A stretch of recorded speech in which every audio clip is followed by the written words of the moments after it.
If you can identify what matters most to you, it can help you gain clarity of how to spend your time, how to build boundaries around it that'll keep you more motivated to do it, how to build a culture and to lead with your authentic self, and then how to navigate through some of that conflict. And then ultimately, what the framework does is teaches you how to sustain this thing that you've just built for yourself.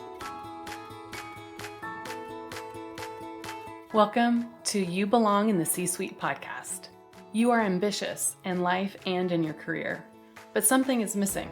You want to bring more of your passion to what you do. Because let's be honest, you pour a ton into your work, and it needs to mean more. I'm your host, Laura Eigel.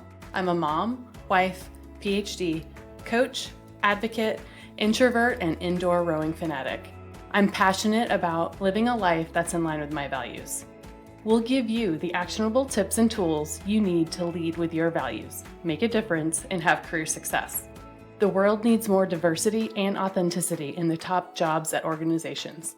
Your leadership belongs there. You belong in the C-Suite.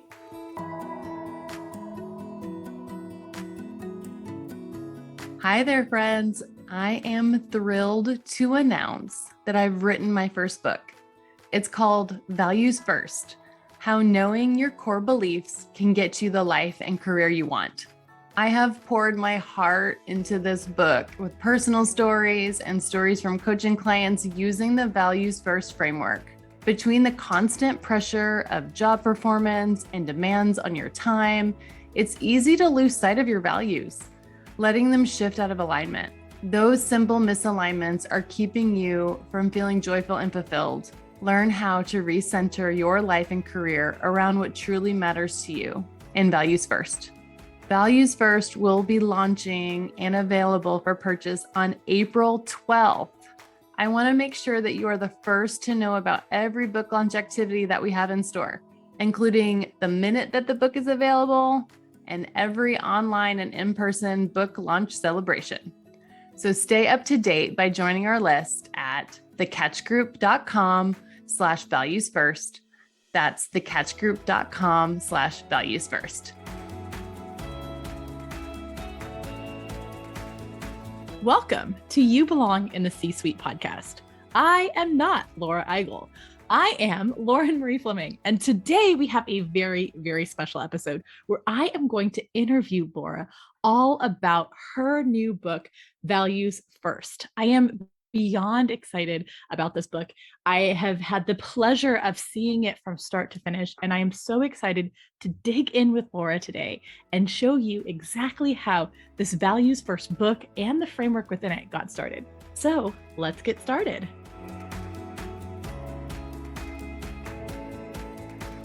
Welcome to the You Belong in the C-Suite podcast, Laura. I am excited to switch the seat with you and get you to share it. Why don't you tell us a little bit about who you are? And I know that people are used to having you in the host seat, but I would love for you to just give us a little overview of who you are as a person in case they, one, are new to the podcast, or two, haven't gotten to get to know you in particular during your past episodes interviewing other people. Well, thank you, Lauren. And it's really weird to be on the other side. I bet. It's great, though. It'll be fun. It is. I'm excited about it. So who am I? So I am the founder of the Catch Group, which is exciting to say, an executive consulting firm that believes that we need more diversity and authenticity in the C-suite. And that's what I get to do every single day. I get to coach clients and senior leadership teams and different people in one-on-one coaching and group coaching to do that. Who else am I? I am a mom to two boys that are in elementary school. I'm a wife to Brian. We've been married for almost 13 years, so that's exciting. I'm a new dog mom. We have a new puppy named Basil, who's adorable, and so adorable. He's a golden doodle that looks more like a golden than a doodle. And so that keeps us busy. I'm also a sister. I'm one of 4 siblings. I'm Italian. I live in Texas. Lots of different things. And I think I'm a person that has really lived my life by my values, even before I realized that I was doing it. Right. So that was a core piece of growing up for my family. And growing up, I was always that kind of people pleaser, teacher's pet, did really good in school, got straight A's, all the stuff, honors classes, graduated college in 3 years, got my PhD, all those kinds of things. That was how, that was what success looked like for me, was achievement. And that's how I kind of showed up in the world. And then I got to work, and then that kind of doesn't happen the same way anymore. No, it doesn't. Yeah. No. And so I got to, I was in consulting for a couple of years, and then I got to move into corporate, where I got to do a ton of really cool jobs, work for a bunch of really great people, got to learn a ton of things. And that was one of the reasons why I became an organizational psychologist, is because I just love to learn. I'm a continual learner, lifelong learner, as you would say, I guess. And so I love to learn about different things and learn from people who know how to do stuff, who are really great at it. And that's why I think I love coaching people too, because you get to understand what they love, and you get to learn from them, and then you get to help them through that self-discovery process to be even better. You said something that I think really resonated with me, and I'd love to delve into that a little bit more. You said you have lived your values even before you realized you were doing it.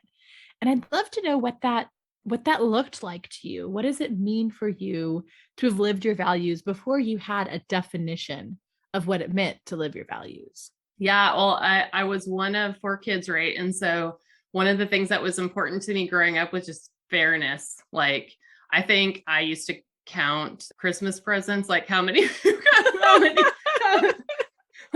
how many and so when I was little, I think fairness was very important to me. Fairness now looks very different, in that that's evolved to my current value of advocacy, right? Of seeing and knowing when something isn't right and trying to do something about it. And so that's just a silly story of, when I was little, that's what it meant to me, like within the family unit. But I think it's always having like a internal compass of how I feel about something, and then telling somebody about it, or even probably overthinking it. I've mentioned before that I'm an introvert, so that's a big part of who I am too, right? And so I think a lot, I process a lot. I like to talk about stuff. I like to resolve conflict as well. That was another probably thing that I did. I still do in my family unit, family of origin. People come to me. I'm a coach, right? So people come to me for advice. I like to give advice or listen and suggest different things or ask different questions. And so that's something that I've just kind of always done. I think to your question in terms of what did that look like growing up, that's kind of what it was like, being that friend that people would come to get that advice, and to, give that advice from my experience, if I could, or steer people in different directions, which really meant, what do they think that they should do? What matters to them? Which is, at the end of the day, that's what values are, right? That's exactly what this is trying to figure out what matters most and how does that show up. I love that definition too, because that, I think we're like, what do you value? And that the idea of valuation changes depending on what C-suite you're aiming for, right? Like how we use the term value and valuation and our values all changes. And so I love your idea of like, what do we stand for? What are we about? Let's stick to the idea of your childhood. Let's stick to the topic of your childhood for a bit. Indulge me. Did little Laura, was she creative? Was she a writer? Did she ever think that she would grow up and have a book about to come out in the world? So little Laura was very sentimental, and I did make books for people as presents. And that so is adorable. Yeah, I love that idea. Yeah. So I used to make books. Like, I think we still have a couple of them, like the early versions. They would be poems or books that I would put, do the illustration and, Usually it would be like for a Father's Day present. I even, so this was little all the way to like in teenage years. I remember my best friend Helena at the time, we were going to two different colleges, and I made her this beautiful like collage of like all of our pictures that we had, and basically like a memory book, but I put it together as like a book for a present for her as we went to two separate colleges. So that was how I was probably the most creative. I was also I don't know if you know this, I was a creative writing minor, psychology major. How have we worked together for so long on your book and your writing, and I didn't know that? Yeah, I was a creative writing minor. So my question then is, what stopped? At what point did the world tell you it wasn't okay to send books out into the world to other people? Like when did that minor in creative writing kind of cut off? Was it when you entered corporate, like, or did you keep that going? No, I think it morphed.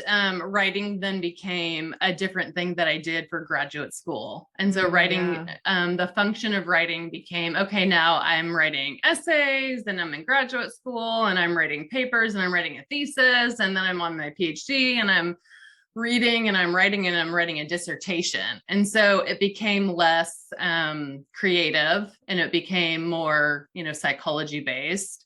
And it became just a function of the job I was doing then at school. So and then when I went into work, I just kind of stopped writing altogether, because at work you have to be concise, right? And so instead of writing hundreds of pages in a dissertation, I have to then write a very short PowerPoint presentation that somebody's actually going to read and do something about.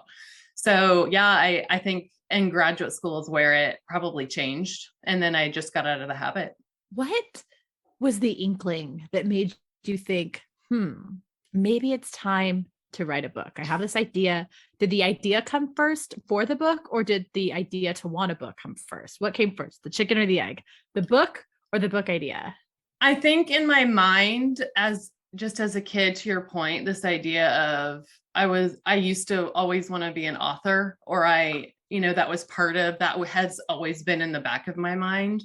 And as I was in corporate, we were in the middle of the pandemic, and it wasn't that I had time, I had the opposite of time. But what I found again was journaling.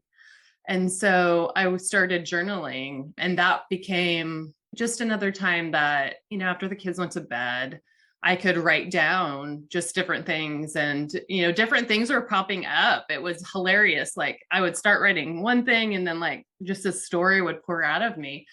So I think it's always been in the back of my mind, but it became more salient during the pandemic. What made you finally go from that person who journaled during the pandemic to somebody who actually said, okay, I'm going to take these thoughts and try to turn them into a book? What made you decide to take that step? You actually. So we're in a common Facebook group, and I saw a post that you did about a program that you had called Write Your Friggin' Book Already. And I was like, is that for me? Because I totally feel like it's something that I've always wanted to do, but never had a chance. And so I scheduled a call with you. And so that was just kind of this thing that kind of brought it to action. And then I tried to cancel the call with you. You did. You tried to cancel the call, and I didn't let you. You didn't. And I'm so happy you didn't, but I had like a kid issue, and I was like, hey, I can't make it. And you were like, remember, there's a 24-hour cancellation policy. And I was like, I'm going to figure this out. I promise. I'll figure it out. I'll be there. Yeah. And it was a free call. Yeah. I meet so many people who cancel their calls with me at the last minute because their life is chaotic, or they're, if you have a real reason, I'm going to let you cancel the call. And not that your reason wasn't real, but there was something underlying it that felt like there was a little bit of, is this ever anything I'm going to actually have time for? And so I just pushed you gently. I was like, you did. You're You very should kind. maybe like you can do this. You can show up for yourself. There's always going to be kids issues. There's always going to be something happening. Like let's just chat. It's just 20 minutes out of your life. Let's do it. Yeah.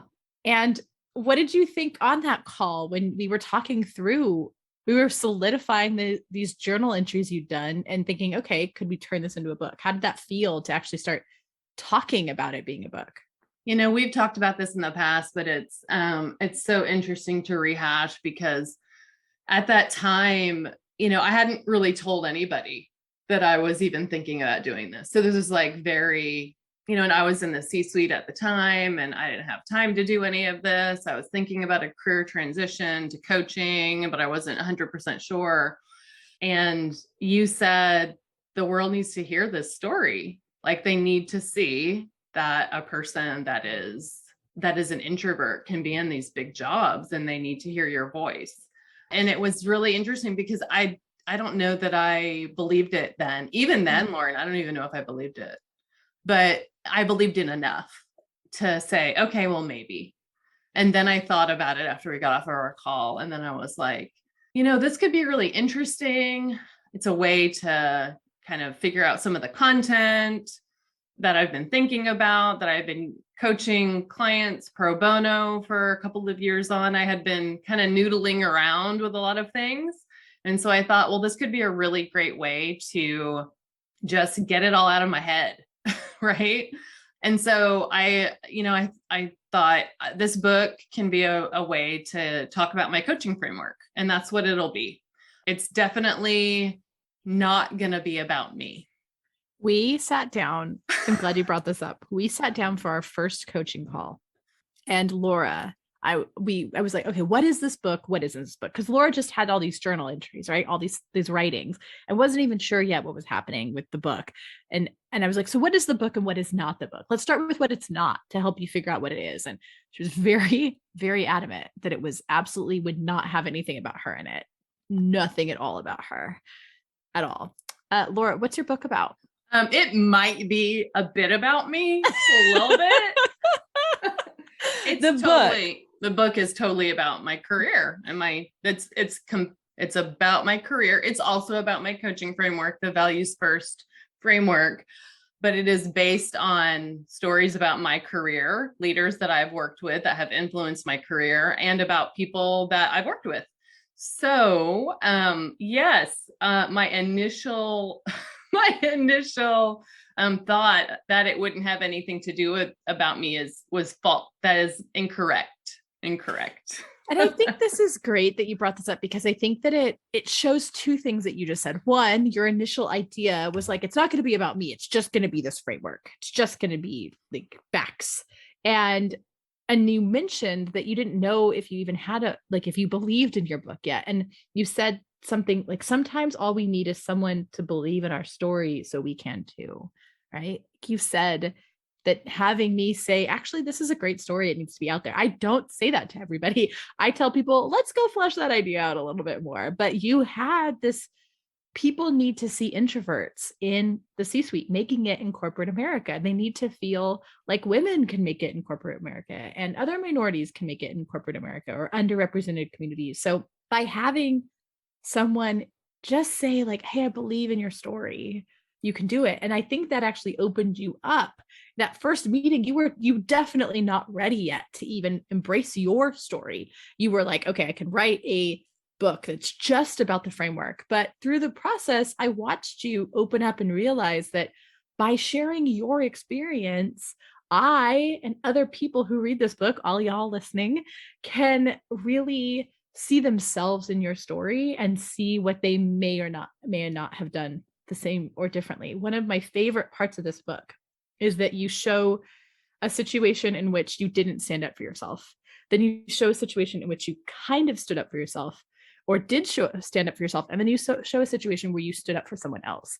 And that progression we all go through, right? So by telling your story and showing us how you changed and matured and stepped into your own power of being able to stand up for yourself, you make me feel like I can do the same. So I think it's beautiful that there's so much of you in this book, because that's where we actually, I think that's the framework is really strong and powerful and life-changing. I started using it myself, even coaching you. I started using a lot of the values first framework in my life, but I think that the story is really where this book shines.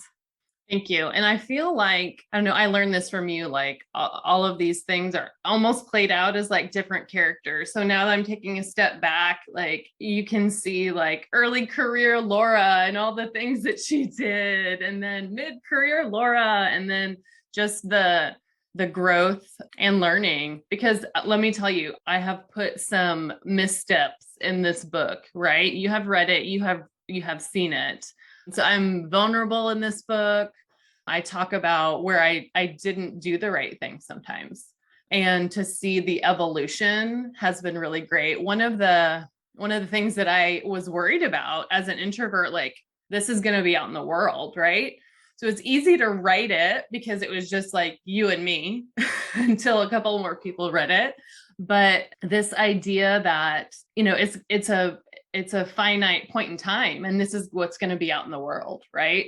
And I'm going to keep evolving, like I already have since the book is ended, right? But knowing that I wrote about this evolution, it makes it feel okay. And I hope and I know that in 5-10 years, when I read this, I'm going to say, oh my goodness, I'm even more evolved, hopefully, and have learned so much. And I might have different perspectives on different things. But at the time, I did what I thought was the best thing. And I can say that I did that in this book. But I learned, and I'm going to continue to learn. So it's been really interesting to write it, to get it out. But I am going to tell you, as an introvert, it terrifies me also because I was vulnerable and authentic in it, right? How did it feel as an introvert writing it? I mean, we can guess how it feels as an introvert getting it out there in the world, right? Like scary and all the things you just said. But what did it feel as an introvert writing it? What did the process feel like to you? I loved it. It was, the process it worked so well for me. And that was the process of your writing program. And what worked was the first version, which I included, some of those journaling things that we had talked about that I had written in the pandemic. And this was also during the pandemic that I wrote the rest of it. The pandemic has been forever. I think we're still in it. But, and so the first thing was just getting it out from my mind to the page it was kind of freeing actually. And because there's no expectations on it, I think the remit was write 40,000 words of crap. Like just write 40,000 words and it's not going to be good. It's going to be horrible actually. And so that gave me the freedom of no expectations, right? I'm an achiever, right? So I was like, oh, I'm hitting the deadline. And I did. And also it's horrible because that was the remit. That was what I was supposed to do. But it's hilarious how much it's obviously in a different version, very much edited, but how much of that original version is still in it. I think so much about you as an overachiever and what it means to take on, there's so many people out there who can write a book in a weekend, right? You can just like bust out a book, but the process of bringing creativity back into your life was really beautiful, watching you as an overachiever take seriously the breaks and take seriously the permission to write crap, because I don't think that if you had sat down to try to write a good book, you would have had such a powerful, life-changing book, because all you had to do was get out what you were feeling and thinking for the first draft. That's where these stories came from. And yes, they're a very polished version. You've had 10 drafts, and professional editors, myself included, has gone through the book with you, and you have your publishing house going through the book with you. But the stories remained, and I don't think they would have been there if you had started out trying to make this a great book, right? That pressure of it. And so instead what it became was this really beautiful, authentic book where you poured your heart and soul into it, almost from a place where of vulnerability, where, I mean, in that first draft especially, no one was going to see it. So you were able to be more vulnerable. And I'm proud of the courage it took to keep that vulnerability in for later drafts too. Yeah, and I completely agree with you. This idea of the vulnerability, and then also to be very much taking breaks where I needed to. And you were my guide through that. This idea of, hey, write this and then step away from it. Like, we had periods of time of rest on purpose where I learned to do that from you. And that was like a different kind of boundary that I didn't know that I needed, right? To step away from that content, take a break. And I think it was called the gathering phase, right? Where you like, I'm doing other things. I'm taking more walks. I'm reading other books. I'm doing other things, but I'm also connecting the dots of the content in my book so that when I was ready for the next draft, I had all these ideas and the creative energy was just so different than if I had been in it all the time. And so then we were able to then come back with the structure and like fit it into a structure that made sense, as opposed to enforcing a structure at the beginning. It would have been a completely different book that I probably wouldn't have been as happy with. But this book I'm just so proud of. Let's talk about that structure. So I'm really excited about the values first framework because I think that it gives us a literal step-by-step checkbook for figuring out if we're living by our values, which has helped me, especially during the pandemic when I was stuck inside. I live with not anymore, but during the pandemic, I lived with my sister and 2 kids and in a small place, and there was not room. And it was hard to live your values when, all you wanted to do was watch TV all day. And that's fine if that's your value system, but it wasn't mine. So tell me about this framework. Let's delve into the framework that we're going to learn in the book. Absolutely. So Values First Framework is a framework that I was working with, but not in this specific structure until the book, really. So I've been an executive coach for over 10 years now in different corporations. And it's not until recently that I've been out on my own doing this. And so, I've used different assessments and just there's so many tools out there. But what I love about this is just its simplicity. And what I have found is that if you can identify what matters most to you, it can help you clarity of how to spend your time, how to build boundaries around it that'll keep you more motivated to do it, how to build a culture and to lead with your authentic self, and then how to navigate through some of that conflict. And then ultimately, what the framework does is teaches you how to sustain this thing that you've just built for yourself. So the Values First framework kind of does all of that. And I mentioned before, I've kind of always lived a life sort of by my values. And I think if you asked anybody that's ever reported to me or been on my team, or that some of this content will be similar, will be in line with how I lead. And so that's the framework that I built, was the framework that I've used for so many years and then started coaching people on. So it starts with your values first, identifying values. Then you get into auditing your time. So how are your values showing up?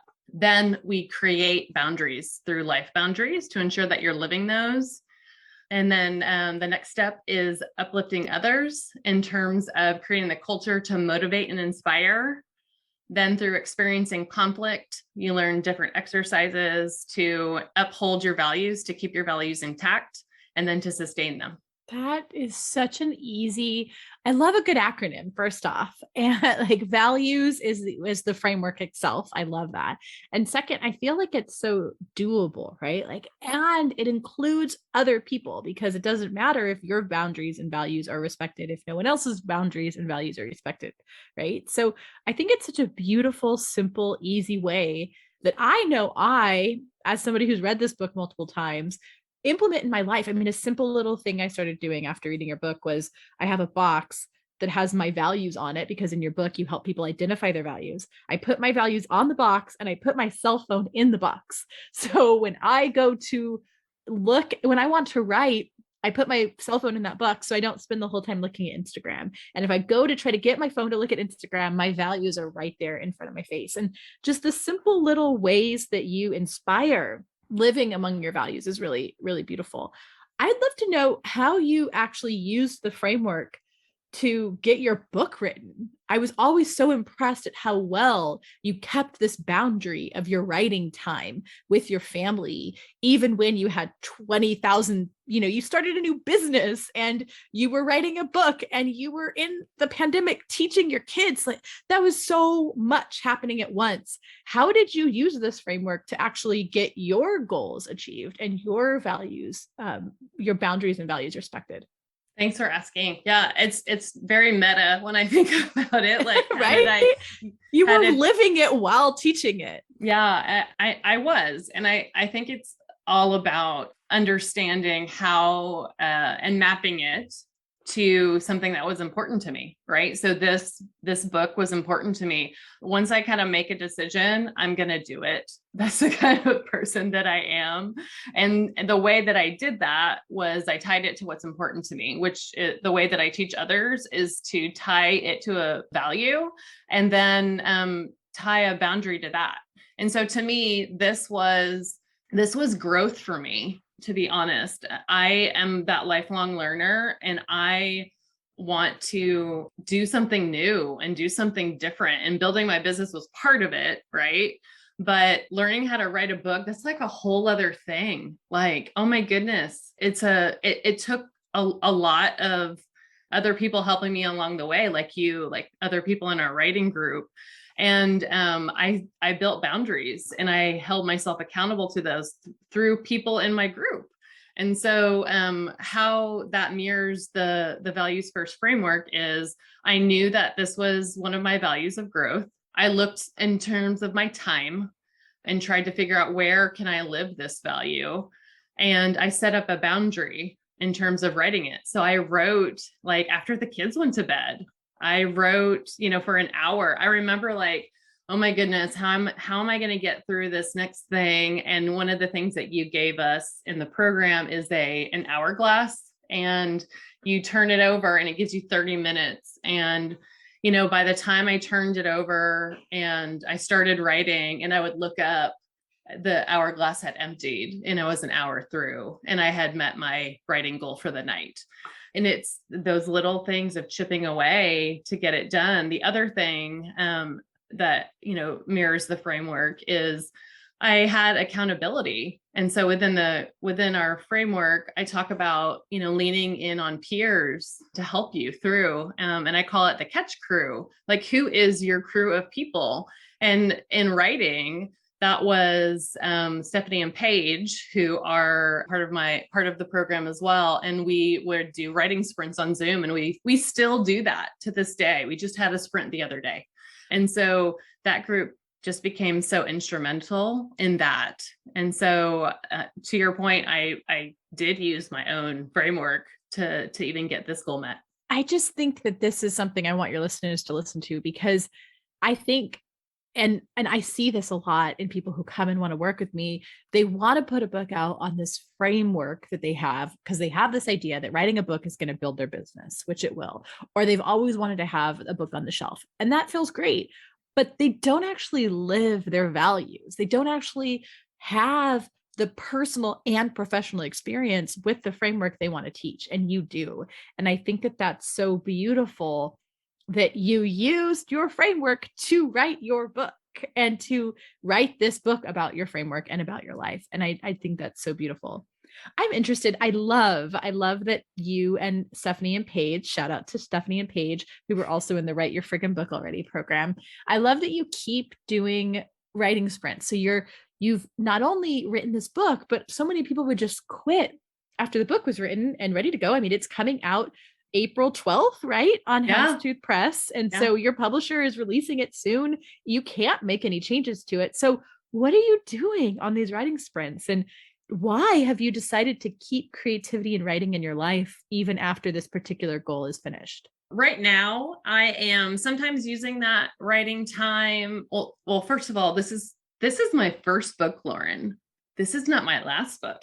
Yes, correct answer. That's what I was hoping you would say. So I have ideas for the next one already that I'm starting to think about. I also sometimes use that writing sprint time just for other things like book launch activities and different things like that.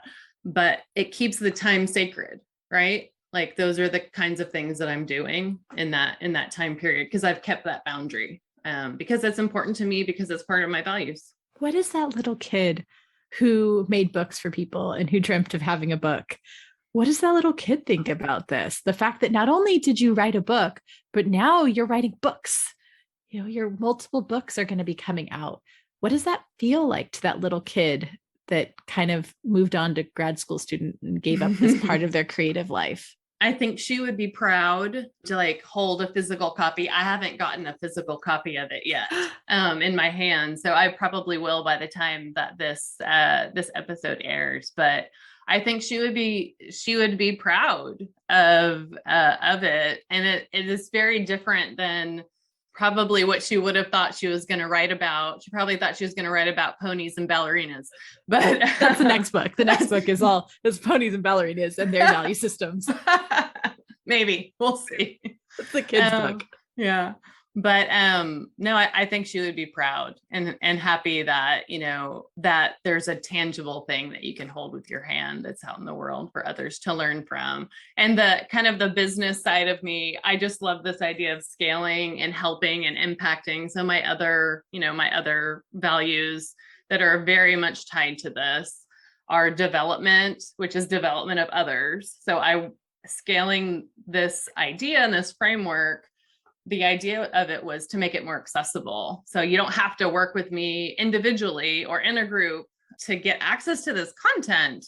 I want it to be available to lots of different people. You don't have to be an executive. You don't have to be in a big job. You could just be starting out in your career or in school. And this is applicable to you. You don't have to have a high-powered job to be able to have boundaries. Like anybody can have them.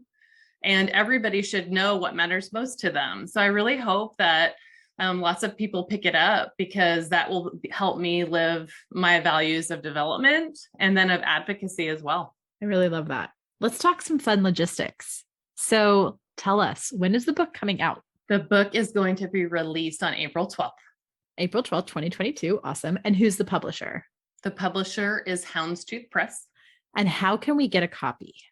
You can grab a copy in multiple different ways. Easiest is probably on Amazon, or you can go to thecatchgroup.com/valuesfirst, and lots of stuff will be there. And tell me about the launch parties that are going to be happening around it. Yeah, we're going to have lots of different activities. So there's a couple of events, some live events where I'm teaching. There's also going to be an in-person event on April 28th in the Dallas area. And then we're also going to do a virtual event in May. That's so exciting. I'm coming to the Dallas area event, so I'm very excited about it. And what kind of bonuses do you have? Particularly tell everybody about that fabulous bonus you just showed me before we started recording. Yeah, I worked with my beautiful graphic designer that she does this beautiful work. Really, really gorgeous. Gorgeous. Built a companion workbook. So Amanda Wild built that from Wild S. So I think it's over 50 pages of workbook material that's a companion guide to the Values First book. And that will be available for free as a download when you buy the book. I love that so much, because it gives you actual tangible. This is something I helped you with when we were writing the book. How do we make it so it's physically in people's lives? So when you're actually sitting down, you can do the work. You can, you say, go figure out your values, and you give me a place to write them down. So I love that you created a companion workbook. I love that it's going to be free for download. And I love that it's a way for people to actually work through their own value system. So great. So what's next for you? This book comes out and you're ready to go. How do you hope to see it in the wild? How do you hope people use it? What is next for this book? I want to hear more about it. I want to interact with people. I hope people are going to use the hashtag values first and tell me how it's impacting their lives. And so we'll keep connected there, and we'll also continue to talking about the content on this podcast. Okay, last thing, I have a question for you. What are 3 things that got you to actually write this book? Like, what are the 3 main things that got you to get this idea and story out in the world? I would say accountability. So I'm a coach, and I also know that my learning style is I need a coach. So you. Honored. Thank you. Yeah. Community with the other people in the program. I needed that community because we were all writing different books, but I learned so much from different people in different ways, writing fiction and nonfiction. So I needed that community. And then I would just say support from my own family, right? And so my husband, my kids asking me about how's the book going? How many words do you have? Like all of that, them cheerleading me on, my sister, like all of them, that support was integral. What's your favorite part of the book? My favorite part of the book, that it's done. Valid part, valid point. I just like story. I like how, I was able to share stories, and I really enjoyed writing the detail. So I've had several people ask me if I'd ever written if I would ever write fiction book, because some of it is just so detailed in terms of like the setting or what I was wearing or whatever it was. So I would just say this idea of story within it was my favorite part to write. I think my favorite is the intro and you walking in and your rented blazer, and you're just describing so well how you feel as someone who's trying to apply to their first job. And I think that's just so great. And then also I love that you then contrast that to what it was like to be the boss watching somebody come in for their first job, and that transition. I think the story in it is really beautiful, watching your own transition that we can see ourselves in as well, and help us get to that transition as the reader. Thank you so much. Okay, so if people read your book and they're like, okay, this is awesome, but I want help implementing it, what is the next step for them? I so often read books like this, business books or self-help books, personal development books, and then want to take more action after I'm reading it. So what would you suggest someone do after they read the book? I would suggest that you don't do it on your own. Right. So part of the book and part of the framework is to do this with other people to help you be held accountable. You can do that with your own friends, with your own colleagues, with your own peers, or you can join one of my programs. And so I have a group coaching program called You Belong in the C-Suite. And I invite others to join, where we dig into this content plus lots more, build community, and try to achieve our goals together. I love that. And I 100% agree with that, because I know, I mean, they so many studies show that you're in the 90 percentile more likely to have a goal happen if you have accountability and camaraderie. So I love that. And I would agree. I think that one of the ways that I was able to implement the information from this book that I got through osmosis by reading it was, I mean, I was your coach, and I can't imagine coaching with you, how impactful that would be. But one of the things that was helpful is I could talk to people about it. I could talk to the other people who'd read your book in our program. I could talk to you. So I agree. Yeah. I mean, you just said you wouldn't have even gotten the book done if you didn't have camaraderie and support too. So I think that it can be really easy to go out there and read a book and then think, what do I do now? And I think you're right. The first step anyone should do if they want to take any kind of action is find people to come join you on the journey. Yeah. Well, it has been such an honor to be on this journey with you, to be your book coach, to help you bring this up the mountain. And I hope that you just can enjoy the view from the top here, because you worked so hard and put together. It's a beautiful book. It's full of heart and soul, full of your stories, and also full of really tangible, easy to do, but still powerful and impactful action items. And it's just a beautiful book. And I'm honored to have gotten to watch it come into the world. Thank you, Lauren. And let's celebrate soon. Yes, I'm so excited. And I hope to see all of you at the launch party in Dallas, if you can, or virtually, because we're going to celebrate this book being out, and we want you to be a part of that. Thank you so much.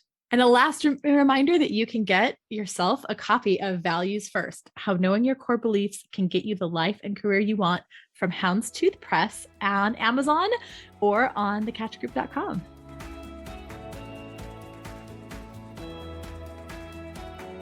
I want to thank you so much for listening to the You Belong in the C-Suite podcast.